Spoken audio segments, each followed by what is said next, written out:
मनोज जरांगे हे लातूर शहरामध्ये दाखल झालेले आहेत। जेसीबीद्वारे पुष्पवृष्टी करून मनोज जरांगेंचं लातूरमध्ये जंगी स्वागत करण्यात आलंय। मनोज जरांगेंची मराठा शांतता जनजागृती रॅली ही आता लातूरमध्ये पोहोचली आहे। मोठ्या संख्येने मराठा समाज जरांगेंच्या स्वागतासाठी लातूरमध्ये उपस्थित आहे। मराठा समाज स्वतःच्या मुलासाठी आता रस्त्यावर आलाय।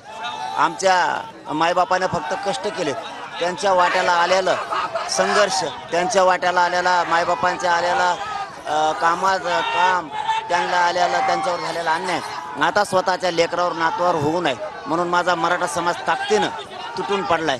आणि आज कोणीही घरी बसायला तयार नाही। शहरातला मराठा नाही, ग्रामीण भागातला नाही, सगळेचे सगळे मराठी शहरात एकवटलेत। प्रचंड संख्येनं लोक आले। भाषणामधून म्हणताय, बाईटमध्ये सांगितलं की कुठेतरी फडणवीस साहेब भुजबळ साहेबांना बळ देत आहेत म्हणून। काय खोटं आहे? काय खोटं बोलतोय मी? काहीच नाही।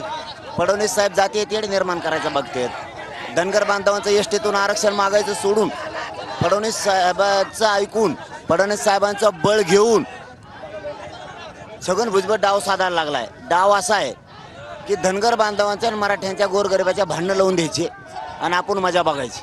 हे बळ फडणवीस साहेबांनी मंत्रिपद देऊन त्यांना दिले, त्यामुळे हे प्रकार व्हायला लागले। काय चुकीचं बोलतोय की त्यांनी बळ दिलंय म्हणूनच जातीय तेढ निर्माण व्हायला? धनगर आरक्षणाचा आमचा काही प्रश्नच नाही ना।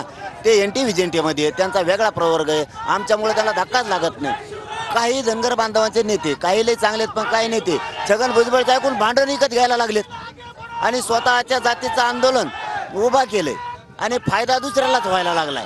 छगन भुजबळचं कामच आहे हे जातीत भांडण लावून द्यायचं, आंदोलन एकाचं आमदारक्या तिसऱ्यालाच, हे छगन भुजबळचं काम आहे। धनगर बांधवात आणि ओबीसी बांधवात वाद लावायचं काम फक्त आणि फक्त छगन भुजबळ करायला लागलाय आणि त्याला बळ फडणवीस साहेब द्यायला लागले।